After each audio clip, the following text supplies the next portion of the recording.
Today we are counting down the top 10 most valuable and historically important Marvel comics of the year 1955. At that time, the company was actually called Atlas Comics.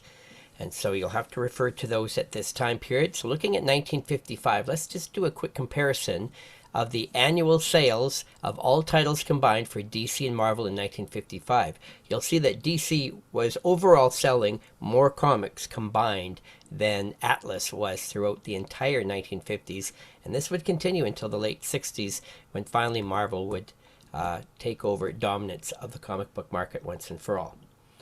Today we're looking at the top 10 comics. You're going to notice some interesting titles on this list, and the first thing you might notice is, where's all the superhero comics? Marvel is known for all the collectors who collect the superhero key books, but in 1955 this was a kind of a weak point for superheroes, especially at Atlas Comics, even though Stan Lee was working for the company. So let's dive in. Number 10 of the year is Submariner number 40. Believe it or not, this was the only superhero title being published by Atlas in 1955.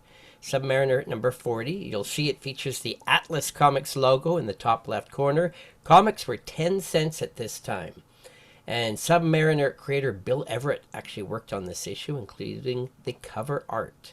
The series was relaunched with number 33 under the Atlas logo. And after a 5-year break, in fact, the series would run 10 issues, making it the longest-running Marvel superhero title during the 1950s. But it didn't last too long. Namora appears in all 10 issues of this series, including this issue. This is the number 10 most valuable Marvel comic of 1955. It also ranks as the 86th most valuable Marvel comic of the 1950s. On the CGC census, all grades combined, there are only 48 copies graded of this book, and only 7 grade 9.0 or higher. Heritage Auctions has sold 34 copies of this book since they started up in the year 2000. So you can see this book is scarce on all levels.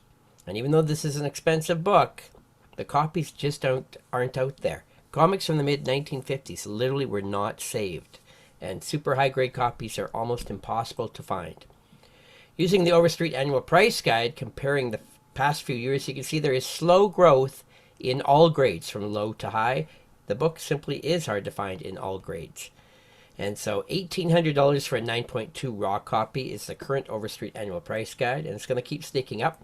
Of course, if you want to see if records are being broken with CG sales for slab copies, definitely check gpanalysis.com and also go to ebay.com and look up their sold ended auctions and see if any copies of this book are being listed or have sold recently. On the census, the highest graded copy is a 9.6, and there are 2 9.4s of this book. The number 9 Marvel Atlas comic of the year is Submariner 39. Of course, this is the issue that came out just the month before. Very similar. Namora appears in this issue. This one has a Joe Manley Cold War cover. It also features Bill Everett and Howard Post art.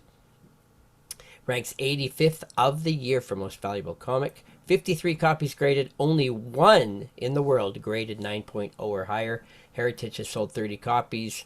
Same price for this book in all grades in in the Overstreet Annual Price Guide. And on the census, there is only 1 graded 9.0 and 3 graded 8.5, showing you the true rarity of that issue. Number 8 book of the year, one of the most popular Atlas titles of the 1950s, Journey into Mystery.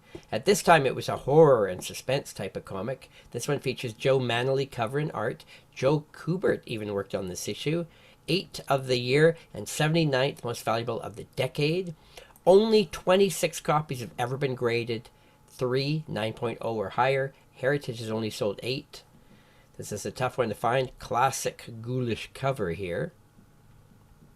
And this is a approved code issue. The Comics Code Authority had just kicked into play at this time, and this is one of the first code issues.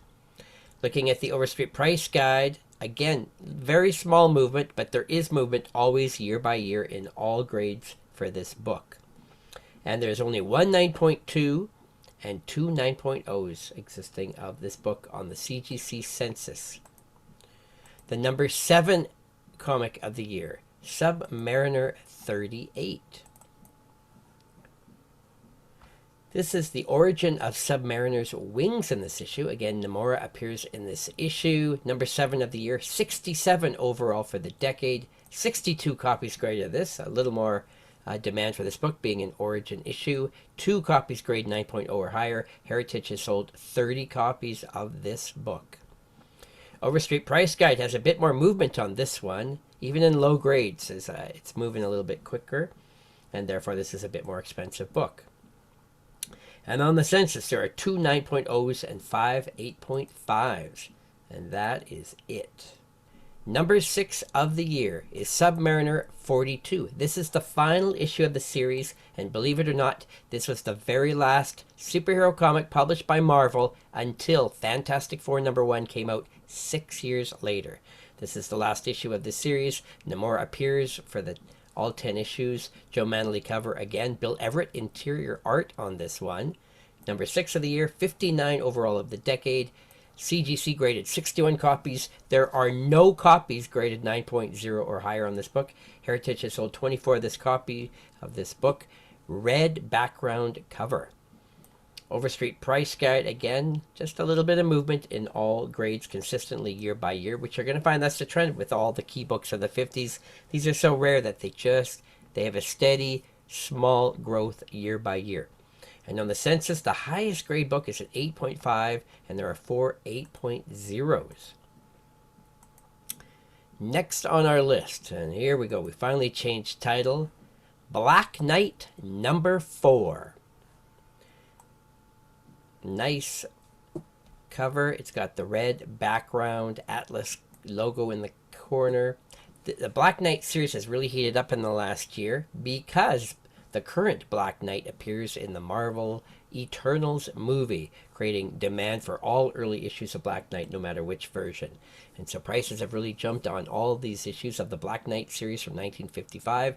This one also has Joe Manley cover. He's kind of the kingpin here at Marvel at this time. It's also got John Romita Sr. art in this book. Number 5 of the year, 57th overall of the decade. CGC has only graded 28 copies. There is 1 grading 9.0 or higher. Heritage has sold 16 copies ever of this book. Look at the growth in Overstreet in all grades. In low grade, the book has doubled in a single year, and that's right across the board. So all of a sudden, this book has become very expensive in just the last year. On the census, though, there is only the 1 9.0. Number 4 on our list is Black Knight number 3. This was a 5-issue series. It didn't run that long. Joe Manley art in all the issues. This has got a tough white background cover. Really nice. I like this one. And again, Black Knight really heated up in the last year. This book ranks 56th of the decade. 46 copies graded by CGC. Only 1 9.0 or higher. Heritage has sold 25 copies. Again, Overstreet Price Guide has doubled in all conditions in the last year. The highest being a 9.0. Number 3 book of the year. Again, running a predictable pattern here. Black Knight number 2. And this story written by Stan Lee in this issue. Joe Manley art again. And of course that Eternals movie has driven up prices on this one. It ranks 50th of the decade. 42 copies graded by CGC. None ever graded 9.0 or higher. Heritage has sold 25. This is a very busy action cover. Again, in Overstreet Price Guide, the book has basically doubled in the last year in all grades. The highest copy being an 8.5. The number 2 most valuable Marvel Atlas comic of 1955 is Rawhide Kid number 1. Classic Western title that ran for a long time for Marvel Comics, up to issue 151 in 1979. So except for a short cancellation, the book ran for 24 years. One of Marvel's longest running titles ever. And it ranks as the most valuable Marvel comic for a Western of the 50s, ranks number 2 of 1955 and 19th of the entire decade. And I've been tracking the growth on this book for a decade now. You can see there are now 46 copies graded but still zero 9.0 or higher. They're just not out there. Heritage has sold 20 of these. Nice cover art, yellow background cover. And here I've got lengthy growth on the book. The last 16 years, you can see its growth. It was pretty slow and stalling, but in the last few years, it's really picked up steam, people realizing the importance of this book. And then so all grades, definitely movement every year on this book, and it's getting to be a pricey Western book. And on the census, the highest copy is an 8.5. And possibly Stan Lee was the writer of this book. It's not known for sure. And the number one most valuable comic of 1955 is definitely Black Knight #1. The first issue of the short-lived 5-issue series with Joe Manley art in all of them. It's got the origin of the Crusader.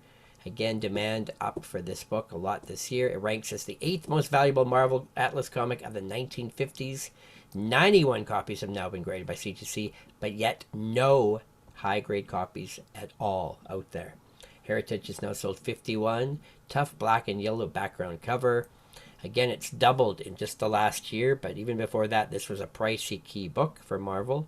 A major #1, and the most important Marvel comic of 1955. We're doing this series every week, and we're going back and forth between Marvel and DC. So if you want to compare DC's 1955 best-selling and collectible books, check out our other videos. Please subscribe to our channel, and you can watch all these videos. Thanks for watching.